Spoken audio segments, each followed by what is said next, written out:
बहुत सारे दलितों को प्रधानमंत्री आवास मिला है, लेकिन वो प्रधानमंत्री आवास आपको कैसे मिला है?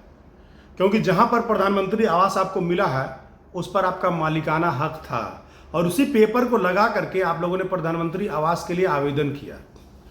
अब आप मुझसे सुनिए कि उस जमीन पर आपको मालिकाना हक कैसे मिला।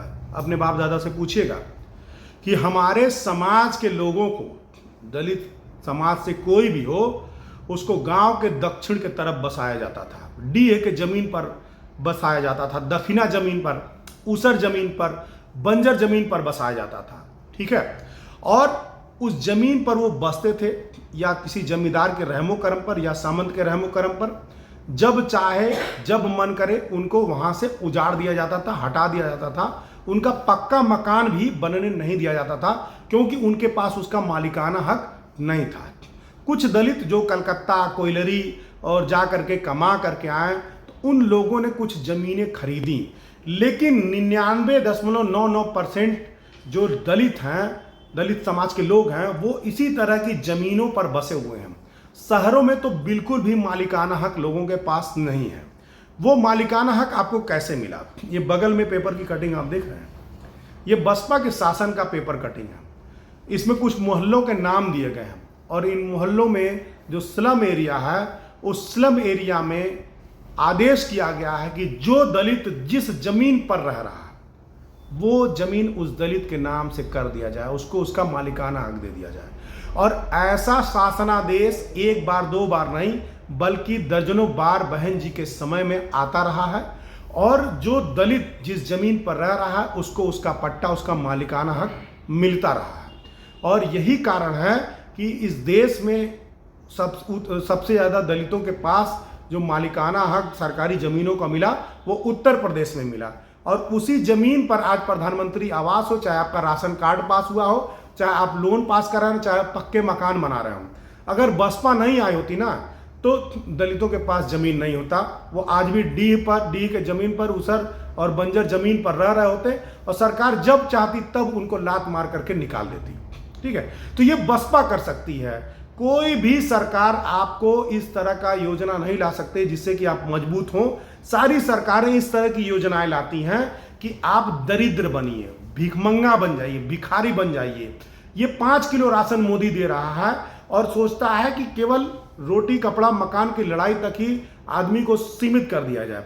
और जो एक होता है ना कि भूख की आग होती है, भूख लगता है आदमी तो कुछ भी करता है, वो भूख शांत हो जा रही है, वो और निकम्मा हो जा रहा है। अभी कांग्रेस और इंडिया अलायंस क्या कह रहे हैं कि हम लोग 10 किलो राशन देंगे, यानी ये भिखारियों को और बड़ा भिखारी बनाएंगे।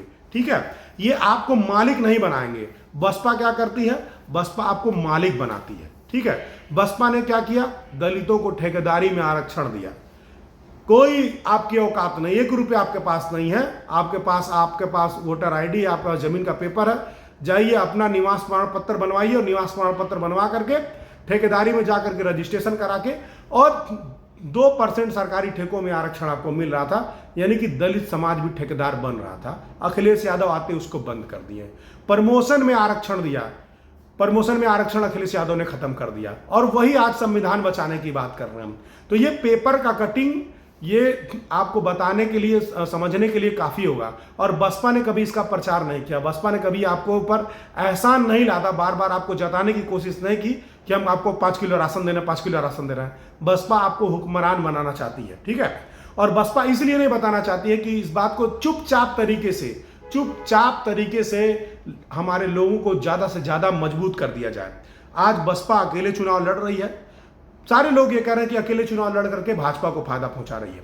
अगर यही चुनाव कांग्रेस सत्ता में होती और बसपा अकेले चुनाव लड़ती तो लोग कहते हैं कि बसपा अकेले चुनाव लड़के कांग्रेस को फायदा पहुंचा रही है। अकेले चुनाव लड़ने का मतलब ये है कि हम सबसे बड़े समाज है, बहुजन समाज 85% है, और बहुजन समाज को अपना लीडर खुद पैदा करना पड़ेगा। हमको खुद नेता बनना पड़ेगा, खुद मुख्यमंत्री प्रधानमंत्री बनना पड़ेगा, तभी हमारा कल्याण होगा। राहुल गांधी या कांग्रेस या अखिलेश यादव हमारा कल्याण करेंगे? आप यह बताइए, ये हमारा कल्याण नहीं कर सकते हैं। इनको अगर लगता है कि भाजपा को हराना ही मेन उद्देश्य है तो जहां बसपा लड़ रही वहां अपना कैंडिडेट हटा लो, बसपा को सपोर्ट कर दो। क्यों बसपा को नहीं सपोर्ट करोगे? क्योंकि बहन जी की जाति तुम्हारी जाति से मेल नहीं खाती है। क्योंकि बहन जी दलित हैं, क्योंकि दलित को लीडरशिप नहीं देना है। मतलब हम तुम्हारे भरोसे कब तक रहेंगे भाई? तुम हमें कब तक बचाओगे? तुम हमारे ऊपर क्यों कृपा करना चाहते हो? हमको क्यों कृपा पात्र बनाए रखना चाहते हो? हमको किसी की कृपा नहीं चाहिए, हमको किसी का रहमो करम नहीं चाहिए। हमको संसद जाने दो, ठीक है, हम संसद जाएंगे, हम अपनी सारी व्यवस्था कर लेंगे, हमारी सत्ता आएगी, हमारा शासन आएगा, हमारे ऊपर अपने आप अत्याचार बंद हो जाएगा, ठीक है। कहीं हमारे ऊपर जाके घड़ियाली आंसू बहाने की जरूरत नहीं है। उम्मीद करता हूं आपको मेरी बातें समझ में आई होंगी। तो चुपचाप हाथी छाप बटन दबाना है और एक एक वोट बसपा को देना है, ठीक है। धन्यवाद।